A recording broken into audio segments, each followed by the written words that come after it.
যে প্রবলেমটা আগের ভিডিওতে দেখিয়েছিলাম সলিউশন করা, ওই প্রবলেমটাই আবার আমরা অন্যভাবে একটা অ্যাপ্রোচ করব। একই প্রবলেম তিন রকমভাবে করা যায়। তো এটা হচ্ছে প্রসেস 2, আগের ভিডিওটা ছিল প্রসেস 1। দেখো, এটা আরও সহজে, আরও শর্টকাট মেথড। শুরু করব। LHS is equal to 1 minus tan square a divided by cot square a minus 1।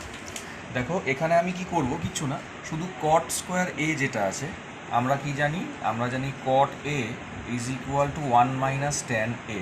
আমার আগের ভিডিওগুলো যদি তোমরা দেখো তাহলে বুঝতে পারবে আমি এই আইডেন্টিটিসগুলো ক্ল্যারিফাই করেছিলাম। তাহলে এখানে আমি লিখব 1 মাইনাস tan স্কোয়ার a, ওপরে যেরকম ছিল সেরকমই, নিচে cot স্কোয়ার এর জায়গায় লিখব 1 by tan square a minus 1। এবার এটা কি হবে, দেখো ওপরেরটা যেরকম ছিল সেরকমই থাকবে, 1 মাইনাস tan স্কোয়ার a। এখানে কি হবে, এখানে নিচে এলসিএম হবে tan স্কোয়ার a, এখানে হয়ে যাবে 1 মাইনাস tan স্কোয়ার a। এটা ক্যান্সেলড আউট হয়ে যাবে, ওপরে 1 থাকবে, এখানে 1 থাকবে। তাহলে এটাকে আমি লিখতে পারি 1 divided by 1 by tan square a।